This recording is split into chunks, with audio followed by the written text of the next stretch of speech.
Hey drummers, this is Matt from Matt's Drum Lessons. I just thought I'd do a quick lesson on brushes, at least what I know about them. So just a few basic concepts. With your brush strokes, if you're going in a straight line and back, there's going to be a point where you stop and start. So if here is going to go from zero velocity or zero speed, accelerating towards moving, and that creates a pulse. So there's a pulse here, and as you turn back, it's another pulse. So there's a pulse generated from the moment you leave this spot, and a pulse generated from the moment you leave this spot. So 1, 2, 3, 4. That could be in any direction really. 1, 2, okay? So that creates a pulse. There's also the opposite, which is sort of like to create no pulse at all. If you do a perfect circle, there's no distinct pulse there. So you can actually do an oval, which will have a slight pulse. So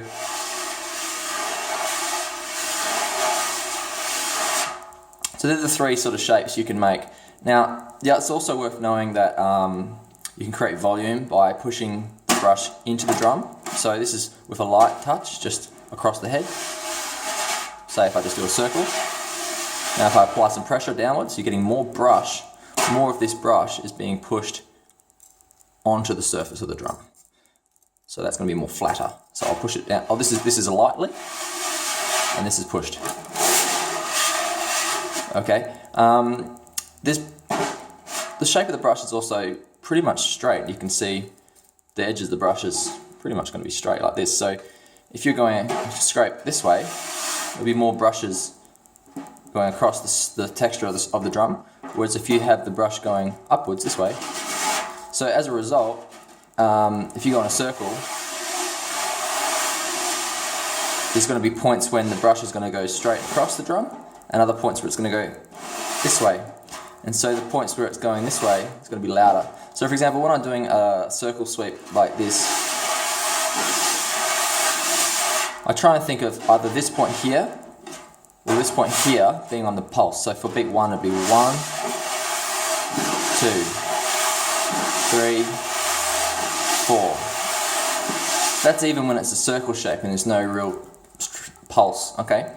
So a great pattern I just picked up, pretty basic one, you probably even know it, but it's new for me, so 1, 2, good for ballads.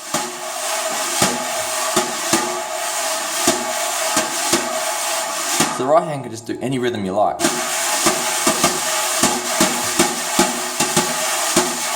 Okay, so you could do it in half time as well. So instead of thinking of this as being 1, 2, it could be 1, 2, 3, 4. You know, so it can work for ballads and for medium tempos, but it gets a bit fast when you're doing that sort of thing.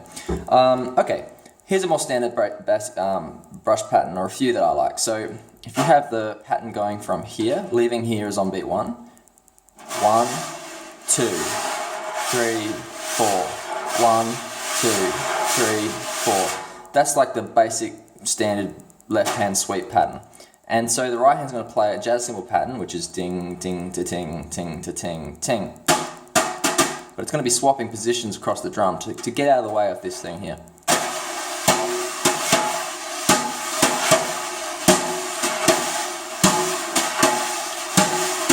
Okay, let's do a shuffle.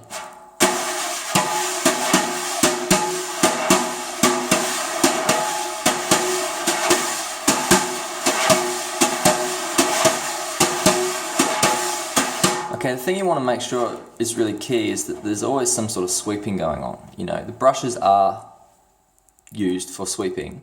They can be used as sticks as well, like hitting. And that's totally fine, and that's musical as well. But what they can do is sweep, which sticks can't do. So if we can create a constant sound on the drum, it's going to fill out the sound really well and give you a whole new sound that sticks can't ever do. So it's worth trying that. So let's make sure that the left hand's always sweeping and it's never coming off the drum, unless we're trying for a fill or an effect. So, and the other thing is I want you to try and keep that even sound. So 1, 2, 3, 4. You don't want there to be like a loud point, like at least you don't want to do that, you know, without meaning to. So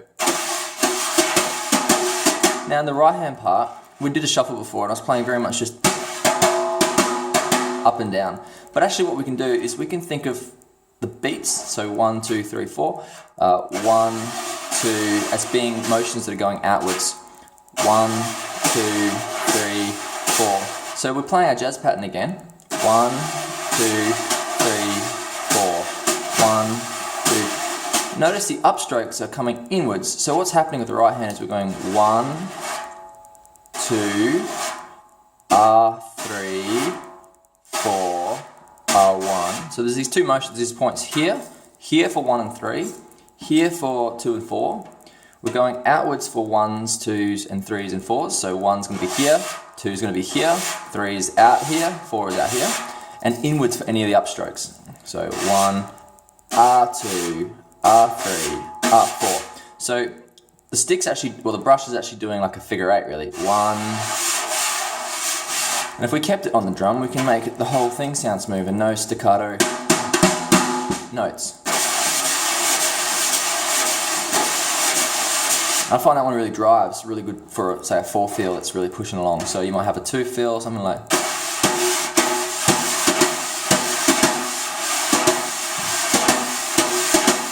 Into a 4 feel.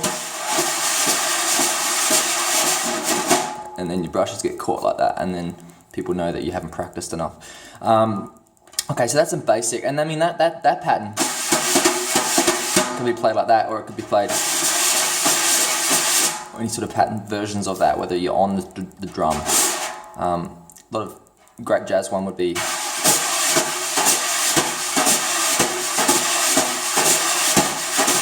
So what I'm doing is I'm pushing it down here up the top for beat 2, 1, 2, and it stays down and sort of switches, like sort of flicks off there, gets a little bit of a pulse down there on beat 1 and 3. So 2, 1, 3, what am I doing? 1, 2, 3, 4, 1. So the pulse is on 2 and 4, which is the backbeat, but it's not like a rock backbeat, you know, like you might play in, say, an early R&B or a rockabilly song, you know, which uses brushes. You know, or a blues song, something like that. It's more a bit lighter, it's sort of there. A couple other things worth talking about. I've tried to keep this short, but I'm just not. So for an up-tempo pattern, we haven't even covered the first pattern really. Whatever. Up-tempo pattern might be something like this. 1, 2, 3, 4. Obviously that's not up tempo, but I'm just showing you. 1, 2, 3, 4, 1, 2, 3. And that's quite easy to do faster. And then of course that's just quarter notes, it's 1, 2, 3, 4, 1, 2, 3, 4. But we want to put the spang-a-lang into it, the jazz cymbal pattern. 1, 2, R3. The right hand sweeping the little.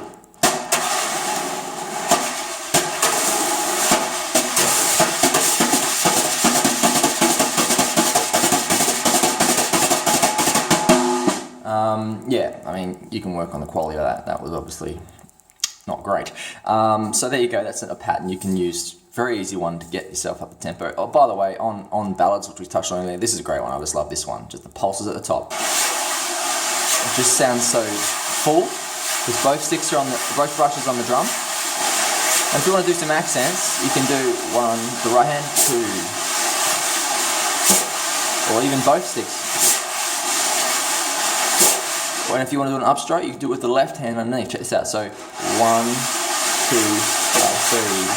4, 1, 2. The left hand sort of goes a little quicker and puts its accent up there where it would normally be on the 1. So 1, normally be on the 2, it's normally on the 3, something on the 4. But if you just go a bit sooner, it comes in on the end. 1. You know, and that's a nice one. You can even do it the whole way through and make like a shuffle rhythm.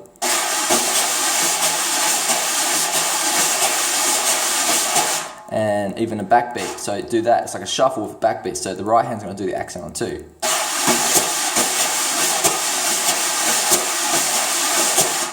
Okay, 10 minutes, I've got to call it quits. I'll have to continue another time.